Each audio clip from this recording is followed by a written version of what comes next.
G'day Tigers fans, I'm Konrad Marshall, a senior writer with Good Weekend magazine and The Age, and a tragic Tigers fan, and welcome to the latest episode of Konversations with Konrad, a series of chats with old and new faces inside Tigerland.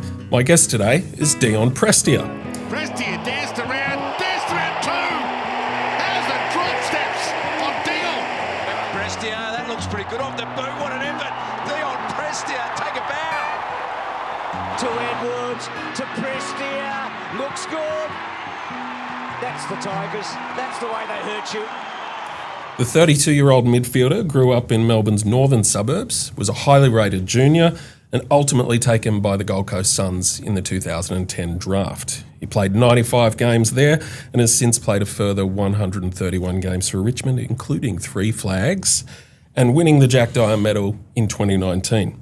He's without doubt one of our most important midfielders, a quick thinker with elite decision-making, nimble feet and sharp skills. He's also a critical leader for our club as the list undergoes this period of transition and growth. And it's my pleasure to have him in the studio here today. Welcome, Dion. Yeah, thanks, Konrad. Yeah, it's nice. It's nice coming to the new guest facility. Headquarters here. We're getting up some in new Wellington. ones down at Punt Road, so yeah. Get away it's from the nice. club itself. Yeah, it's good. So you grew up in Craigieburn, up above Tullamarine, with your dad Ozzy, who's Yep. short for that's short for Osvaldo. Yep. Mum Deline, older sisters Talia and Chanel, and you played footy for the West Layla Junior Football Club, as well as Greenvale. I always love to ask players if there was any like really important coach in their juniors. It could be somebody who sort of believed in you, or someone who gave you the kick up the backside you needed. Like, was there somebody sort of pivotal to you in juniors? Yeah, my dad was coach or assistant coach a lot of my junior teams, I guess, when I was really young playing at West Laylaw. My cousin, he's a little bit older. He played at West Laylaw, so it's a bit random that someone from Craigieburn will go out and play at Laylaw. But it was a really small club. Most of the time we played Division 3 and only had 4 teams out of the whole club a lot. So I guess that kind of small club vibe gave it like a really good community vibe and things like that. So Dad was a coach as he played as a teenager, I guess, and going into his 20s and 30s, and then coached a lot. So he coached a few flags it was Moomba Park, but now Faulkner Park. So yeah, he was a pretty big influence on my career and. It's a common theme with a lot of Tigers I have in here, like that their father was one of their junior coaches. Yeah. I guess the best thing and something that I kind of have brought into my development and hopefully go into coaching when I'm finished is probably something I got from my dad is that it was all he never put pressure on me to have to perform. Like he still allowed me to kind of be a kid and be a teenager as well. It wasn't all about footy. Obviously, always wanted to be drafted from a young kid, but it was never the only thing that it was always just go through the process of getting to Calder Cannons and Vic Metro and things like that. But it was never something that was like a really forced thing. And I feel like I'm the same with that. Pretty real about. The way you go about things in your footy career, and also like to have fun, and it's just a game that we play at the end of the day. So I think that's probably something that's influenced me a fair bit. And you were a Melbourne fan growing up. Who was your favourite player? My family's still Melbourne fans. Obviously, I'm not, but I think Dad watches more Melbourne games than Richmond games if I'm not playing in them. But I guess.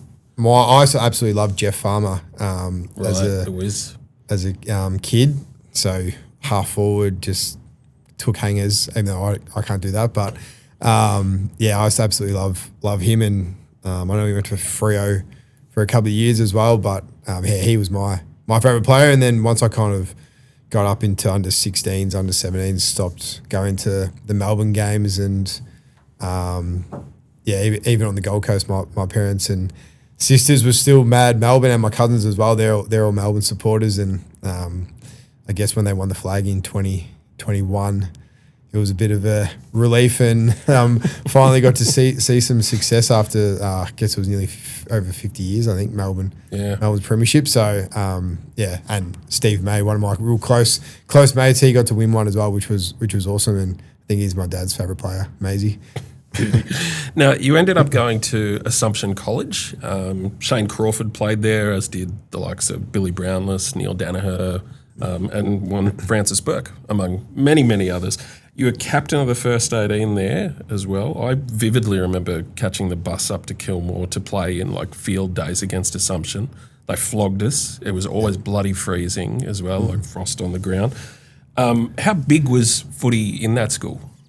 It was. A lot of people call it a footy school up at Assumption. And I guess having the names that you mentioned before was something you kind of always inspired to do when you went to school there. And school footy was just a completely different vibe and feeling compared to playing at Calder or Vic Metro. You know, the guys that you play with were your best mates. You're with them every single day. I would catch the bus up from Craigieburn. It would be about an hour by the time you do all the stop-offs and everything else. So a lot of my real close mates now were guys who went to Assumption from Greenvale or Craigieburn, where I grew up. And then, a few got drafted. So I had Daniel Talia went to Adelaide and All-Australian, I think, a couple of times. Michael Talia was drafted to Sydney. So Nick Marrick, whose brother played at Richmond, Adam Marrick. So he was, real handy footballer. So, a bit of AFL connection, I guess, to that. But, it was an awesome school. As I said, a lot of my close mates are all guys I went to Assumption with, and it was good fun. We had all the country kids from Victoria, New South Wales, and all the borders would get up to something every single day because there wasn't a whole lot to do up in Kilmore. But I'm so happy that I was able to attend that school, because probably could have come to a private school up in Melbourne and been a completely different, I guess, like teenage year. But it was great fun. Not too much of a farmer though. In your draft year, the Suns had 7 of the first 11 picks, and you put together a really highly rated junior year. Did you just have to make peace pretty early on or midway through that year? Like, there's a good chance that I'm going to Queensland. Yeah. My under-18 year was a bit interesting. I played some really good footy start of the year, and then I did my hammy. Kind of follow me through my AFL career. I did my hammy down in Tassie in our second championship game for Vic Metro. Yep. So I think I would have missed about 8 to 10 weeks with that. So during that period, it was probably thinking, will I go? Will it be late, or not like that? So kind of the draft was just let's hope we get drafted. And then once I came back from the injury, played finals at Calder, had a really good final series, and our team was, probably one of the best TAC Cup teams that you could field. Who were you running around with? Midfield was Cam Guthrie from Geelong, Mitch Wallace, Tom Liberatore, myself. We had a Danaher in the ruck. He didn't get drafted, but he was about 200 centimetre ruckman in under 18, so he was feeding us. And then Luke Mitchell and Matt Watson, who both got picked up by Carlton at either end, just big man-childs. Brandon Ellis was bottom age, obviously at Richmond, and then Tom Sheridan got drafted to Fremantle. I think it may be a pick before or after Brandon. Yeah. So our team was stacked, and it was we obviously won the premiership that year, so it was good to play. I wouldn't say it was easy to play good footy, but we had a really good team. That obviously when you win, it's easy to perform well. So once we kind of got through that, I realised that I was probably a chance to go pretty high.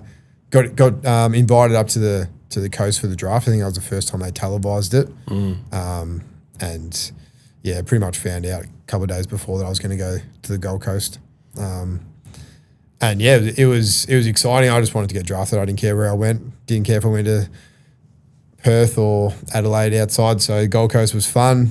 Never really spent much time there at all. Under 16 championships, and that was it. So I was exciting to to see what the AFL was all about. And you very quickly, you got up there, as we said, pick 9, and swiftly landed a nickname, the Human Meatball. Yeah. Tell us how this happened. Yeah. Because people might just assume it's because you're of Italian heritage, but it's not quite related to that. Yeah, a little bit. I know. I guess when you get most of the draftees you see now are pretty light, skinny kids, and that wasn't me at all. I was pretty much ready made to come in and play AFL with, I guess, men at the time.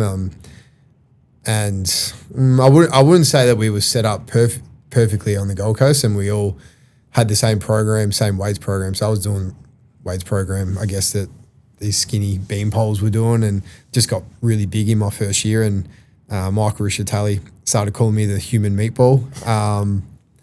That led to Guy McKenna, our coach at the time, getting a hold of it, and he ended up telling Brian Taylor.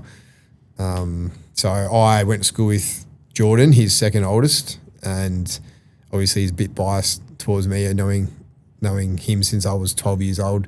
And he started running with it on the commentary, and then it's stuck since. I think he called it during a game when you were playing against Richmond. Yeah, I think it was round 1 or 2012 maybe, or 13. Yeah. We played up there, and then I think I'm running down the wing, taking a few bounces, and he's calling me the Human Meatball. So it's still kind of sticks around. It's good for when you do clinics and school visits and stuff, and you say your nickname's a Human Meatball, kind of gets the kids up and going. So it's an interesting one.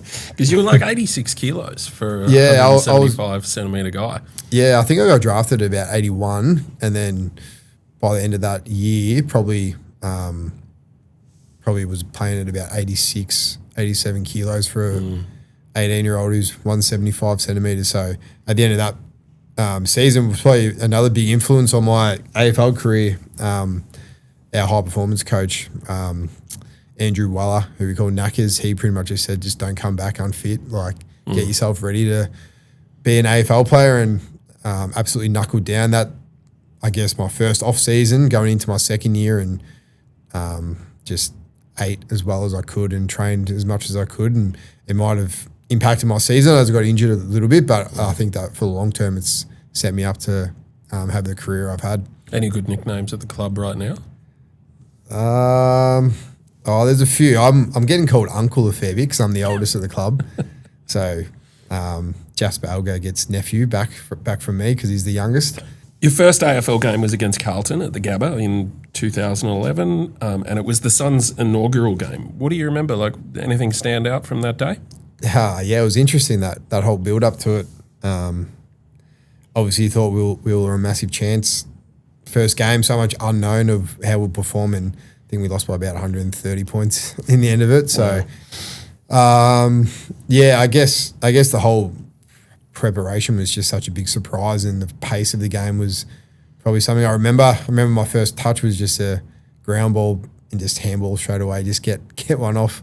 And then, I remember I got tackled too old by Chris Jardine. He was obviously someone I looked up to as a young kid, and I was just thinking, like, this is just crazy that this is happening. So, it was probably one to remember, but also to forget. And that's why I try to say to every debutant, because I don't really remember much, it's just try to take it in. Like, don't be afraid to look up in the grandstand and look at the crowd and take it all in. So obviously we do a lot more work in the mental side of the space than we did 15 years ago. But it's probably something that I try to pass on to the new boys coming in. I definitely want to get to that mental space stuff in a second. The first time we met, I was writing a book about Richmond and their 2017 season, and you said the following thing. You said, "I feel bad saying it, but at the Suns early on, we were so young that it felt at times like close enough was good enough." You're now the leader in what's, again, a fairly young side with this influx of high-level talent, not dissimilar to the Suns. How do you stop a young side like this Richmond team from thinking close enough is good enough? Yeah, it's I guess our expectation on the Gold Coast was that at the start we weren't going to win too many games, and then we were going to become pretty good pretty quickly. That's why it kind of felt like we'd lose by a couple of goals and be like, oh, that was really good. That was really positive where we still lost the game. So I think a great example has been this week. Obviously played GWS and should have won the game and didn't get the result, but everything else, the process was really good. But I think the way that Ooze has spoken to us post-game about being disappointed that we didn't get the win is great. And there's so many learnings that we can take from the game where we missed out a little bit on the Gold Coast about learning how to win and just not accepting being close enough to a good teams. It was. I feel like you don't want to get used to losing. Because definitely in the premiership years, every single game we were like, we'll win this. 5 goals down at 3/4 time. The whole group was just so confident that we would win. So you don't want to go the other way and be used to losing. So it was a great game, and I think maybe bringing in myself, Lynchy and Nank might have had a bit of a calming influence on the whole group and a bit of confidence, but still didn't get the win. So I think it's good, and I know we're having a real good dig at it. I think all the young boys have been so impressive, and it's just you want to get into winning habits, not losing. Absolutely. So it's been almost a decade since your final season at the Suns, which was 2016. And it was a really calculated decision from you to come to Richmond. You had offers from other Victorian clubs. What was it you saw in the Tigers? Because the Tigers in 2016 had a terrible year. It was Titanic out there. Yeah. It was a little bit of a process, I guess, before I made my mind up. I don't know. I guess I always wanted to come back and play in Melbourne. Yeah. And I always wanted to play at the MCG. I wanted that to be my home ground. And I gave the Gold Coast six years, and guess we got close to finals, I think, in 2014, and then fell away a little bit in 15 and 16. So just thought it was the right time. I was 23, coming into my prime, and just thought it was the right time. So obviously wanted to play at the G, so cancelled out a few of the other teams, and then pretty sure Melbourne I was pretty keen on, but I think they just drafted guys like Viney and Oliver, Petrarca, so obviously they didn't need to add another midfielder into that group, and then it kind of just came down to Hawthorn and Richmond. So I met with both teams during that 2016 season, so I hurt my knee and went in for surgery, I think around 16 or 18. So I ended up coming to Melbourne and meeting Dimmer at his house, and then also met Clarkson out at Waverley at Hawthorn's facility, and was super impressed by both. And then once I kind of sat down with my manager and my family and went through the list, and we just kind of thought that Richmond just had an off year. You look at the list and we have Alex Rance, Jack Rewalt, Shane Edwards. I wanted to go and play with Dustin and Trent. That's why I wanted to come to Richmond. That was probably my main, I guess, drag to the club to play with those two boys. And we just kind of thought that they just had an off year. Their list was unbelievable. And they also had the draft pick to get it done. So they picked 6 to get it traded, and Hawthorn was going to be a bit of a struggle and might not happen. So everything just lined up perfectly for Richmond. And then, I was pretty open with Gold Coast, and obviously I wasn't playing, so I told them before the season finished, and it was exciting to finally get it done. I guess the only real person I knew was Brando Ellis from playing at Calder at Richmond, and caught up with Trent Cotchin before the trade happened and everything, and obviously told him that I'd chosen Richmond. So it was going to be exciting getting back home and being able to play in front of big crowds and in front of my family, and not have to fly up to the Goldie and watch me there. So I think your first game was against Carlton, 73,000, and that was the biggest crowd you'd ever played in front of straight away. I think it would have been pretty easy, unless maybe a Perth team had, because they normally fill out at Perth their stadiums. But that was another thing. It was just this. everything about that game was what I imagine AFL footy being like. Obviously, the Gold Coast was a brand new team in a non-football state, and it just didn't feel I guess what I thought as a kid. So running out for that 73,000 Thursday night, which I watched every single year, going, I wish I could play in this game. It was exactly what I imagine it being like, and I guess the rest is history. Yeah, brilliant history. Yeah. So you're a pivotal part of that turnaround of the club in 2017. But one bit I think fans probably forget is that you occasionally played like as a run with player. I remember you kind of shut down a rampant Dane Zorko. You also ran with Tom Mitchell when he was really in his prime and sort of clamped down on him. Do you enjoy that kind of job?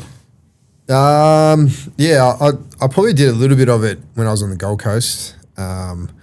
We obviously had some pretty high talented midfielders in there, so, and I think tagging was maybe a bit more popular in 2000. It was in vogue then, comparatively, wasn't it? In the 2010s and things like that. So, I did some jobs early days, maybe like Joe Watson, Stephen Hill when he was up and going. That was probably the hardest one I've ever done. Super fast. Yeah, it was. Yeah, well, that's another thing. It's a great learning tool just to show you how you should be running as an AFL player. And he was the high speed king, I reckon, of the AFL. He was amazing. So when I got to Richmond, and it was probably took me a while to get used to the system and get used to the terminology and where to run and everything like that. So I probably didn't have the best start of 2017, and started getting some run with roles on these pretty pivotal players, and I think it's just a good way to kind of start. Like, I know you always see these taggers get more possessions than the player that they're playing on, and sometimes defense is your best form of offense. So it was another great kind of learning way to do it, and we had some pretty talented midfielders at Richmond as well. So I was happy to come in and play that role. I want to go to the 2017 qualifying final now against Geelong. You had an amazing game, 31 really important touches, while also playing a role in restricting Joel Selwood to just like 6 kicks and, I don't know, a dozen handballs, something like that. Then it happened. Just before three-quarter time, I think, Dustin Martin just gets that ball off of Tom Stewart. It chains down the wing and it ends up with you in the goal square kicking it through. Is that just like a number one kind of memory in football for like on-field stuff? Yeah, it is. It is one of the few like main ones I've had. It was shown a lot over that 2017, I guess, final series and when we won the premiership. So, I actually don't know how I was in the goal square. We used to play a role called Trump, and it was pretty much just stay out the back in the goal square. So it's probably a role for Dustin because he didn't run too much defensively. So just leave him in the forward 50. It was called Trump because he does what he wants. Yeah, just stand back in the 50. So I might have been playing that role or coming off the bench or something like that. So, that just whole 2017 final series was just crazy, and it'll be pretty hard for another team or even Richmond to go through and have that kind of feeling around Richmond of being the underdogs. No one really expecting us to go far and going 3 finals at the G. It was just incredible 4 weeks. Do you have a favourite final from like, I don't know, the whole bunch over that period? Yeah. Individually, it was the 2019 prelim. Okay. I think that's the best game I've played in my career. Just impact at the right time, and kick 2 goals, and even as a team, I think we're down by about 20 points at the half, and then just within 10 minutes in the third quarter, we were back even with them. So that one, or the 2020 prelim when we went to Adelaide. So pretty Good much choices. Hard to split them. It was just Port Adelaide being the best team all year. Yeah. 0 Richmond fans, obviously, with COVID. Adelaide were allowed to filled their stadium. So I'm not sure. I don't think it was full. I think that bottom level was full, and just the crowd was just totally against us. And I think the score was like 50-60 or something. It was pretty low scoring, and I remember Grimesy taking about 6 intercept marks in the last quarter. And I think that was just such a we've been away from home for 110 days. Fly to Adelaide. They've been at home all year. To get that win was just probably one of the best team performances I've been a part of. Good answer. Another big part of the sort of turnaround at Richmond, at least in the footy department and working in the mental space, you talked about it before, was working on mindfulness and visualization with Emma Murray. And I remember she had worked with all the players to come up with these words that they would say to themselves when they didn't feel like they were doing their best on the field, things to just sort of anchor them or kind of remind them of their best footy. I reckon all the fans would remember Daniel Rioli having like run, chase written on a bit of tape around his wrist. What were your words?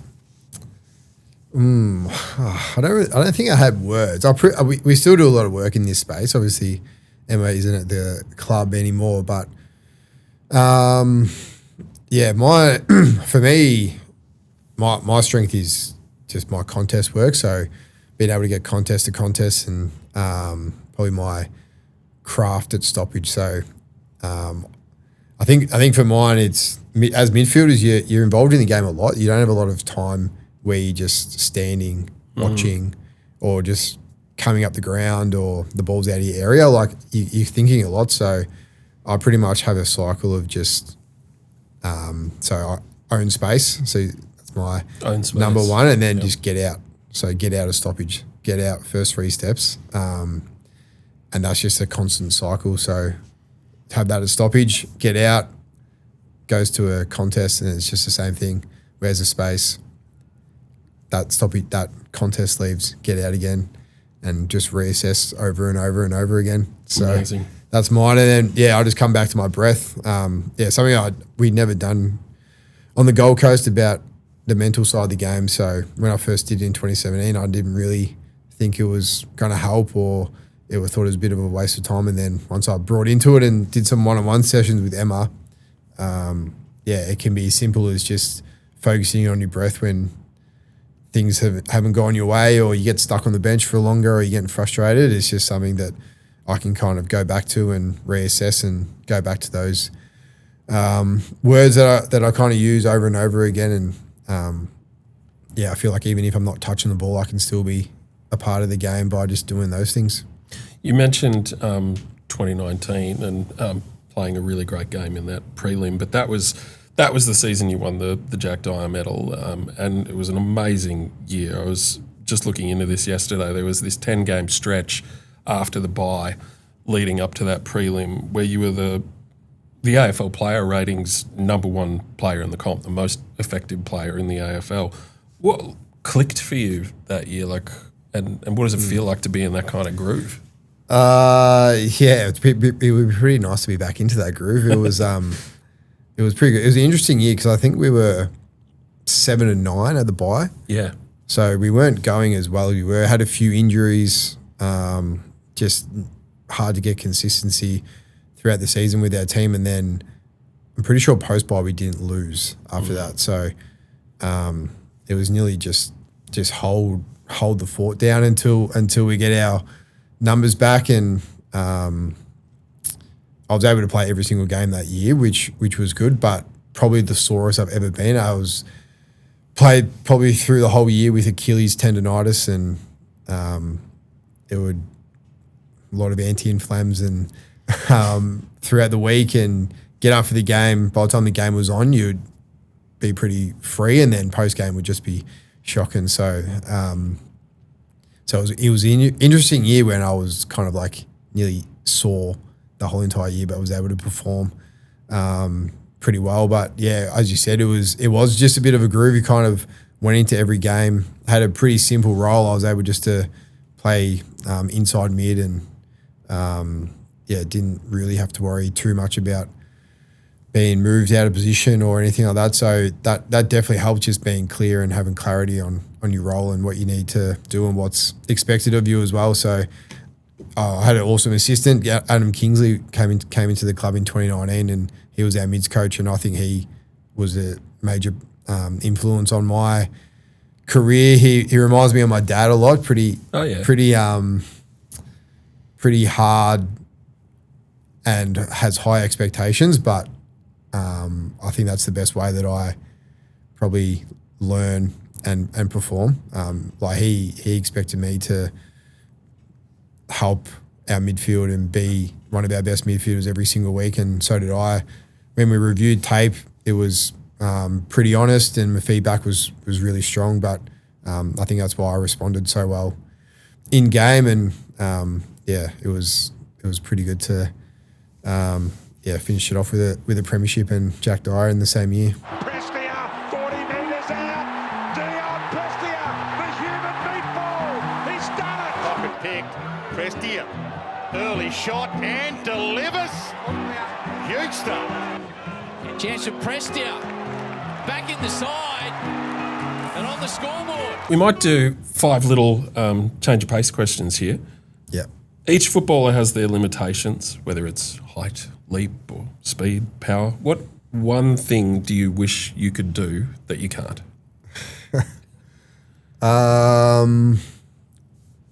Probably take like a hanger, big pack marks. But I don't know, I've seen Nick Watson take a couple, so maybe I need to get some hops and start going for them before my career's finished. Nice. Who's the most annoying player at the club? Seth Campbell. Yeah. Just always loud and talking. What do you hate about being an AFL player, or at least don't like?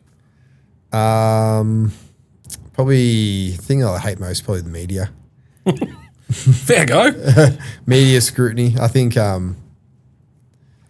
I think there's just a lot of poor sides of it. There's a lot of good, which you don't see too often, but I think AFL players get scrutinised pretty heavily, and I think that's pretty. There's a lot of it out there for sure. It's probably my one pet peeve of being an AFL player. Fair. You played roughly, give or take, 100 games alongside each of Gary Ablett Jr.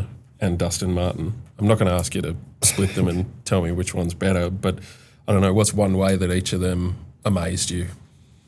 Yeah, both really could be the best player that have played the game, really, so pretty lucky to play with both of them. But the thing about Gaz was we were so young, losing games by 100 points, and you'd see at the end of the game when Gaz had 40 and 4, and you're just like, how's that even possible? Probably something I learned from Gaz was just doing the basics better than anyone else.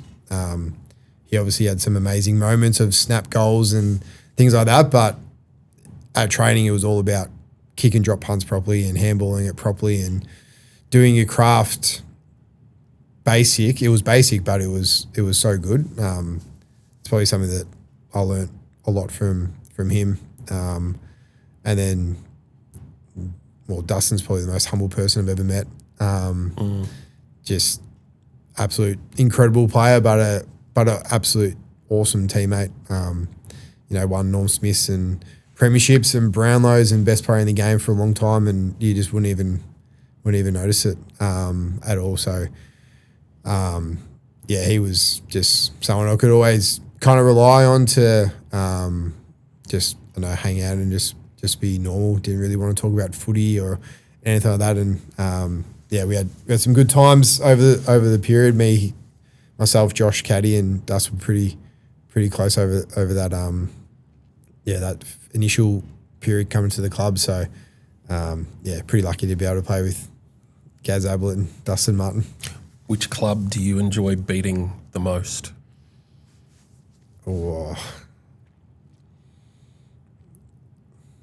I guess the big games at the G are probably the best ones to win. So obviously very lucky to play in Anzac Eve against Melbourne and Dreamtime. Obviously, when you play Collingwood and Carlton every single time, it's pretty amazing. So to get a win in front of 80,000, it's pretty hard to top. Nice. So look, the elephant in the room with your career is injuries. By my count, if you had even a modestly lucky run with them, you'd be around 300 games already by now.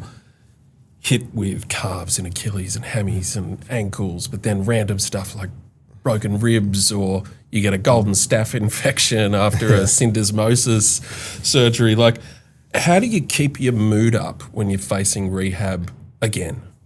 Yeah. Probably the first thing was probably just accepting that injuries are going to happen throughout your career. It's very rare that a player can go through a career without a soft tissue or something like broken ribs or being sick even, miss a game. So, probably accepting that in a way it's a bit normal for an AFL player to be injured and to miss time. But also, like, we're so lucky to be able to be doing what we're doing, and obviously preparing for games and playing games and recovering from games is what you want to do. But we still are very lucky to be involved in footy clubs, I think. So, I guess it's looking at it from a different perspective, and you kind of feel like you always recover from them.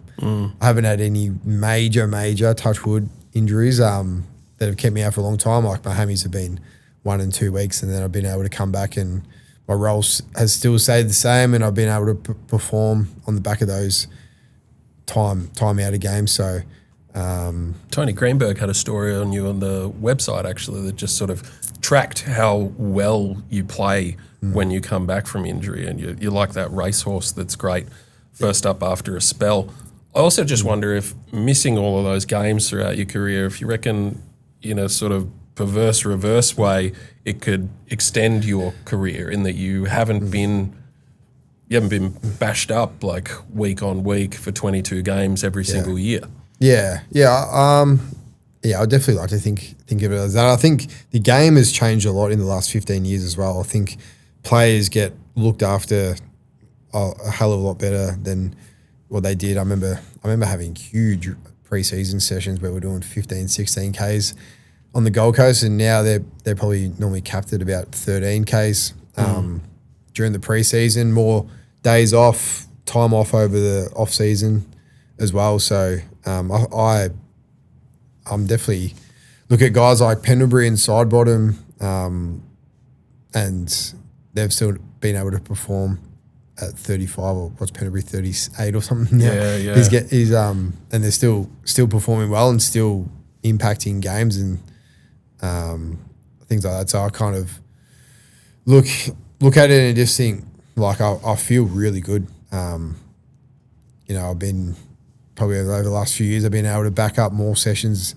than I ever have after games compared to even my early days at Richmond. So, absolutely. So I just wanted to ask, what motivates you these days? Like, Shane McCurry, Richmond's kind of cultural chief, says you're a guy who looks for every opportunity to invest in younger teammates and help accelerate their growth. That was his number one sort of comment to me about you. Is that what it's? Yeah. Well, it's probably had to change over maybe the last few years. Obviously having the success, and then bringing Tim Taranto and Jacob Hopper in, I was pretty involved in their recruiting phase, and I didn't really think having them in. I thought, I'm like, we're just going to keep winning, pretty much, and didn't expect the drop off. I know we got pretty close to a final in 2022. I think we lost to Brisbane. Lynchy kicked the goal that didn't get called a goal, but now I think my motivation has changed a little bit. Done a lot of work this pre-season and this season with Josh Smiley and Sam Laylaw, Steely Green. I did a lot of work with, just of his forward craft, and pretty much watch edits of Kane Lambert from his playing days, and I guess it's something that's helping me being able to prepare for games and move into my next phase of life after this, which I pretty confident will be coaching. I think it's just going to help even more. And there's nothing.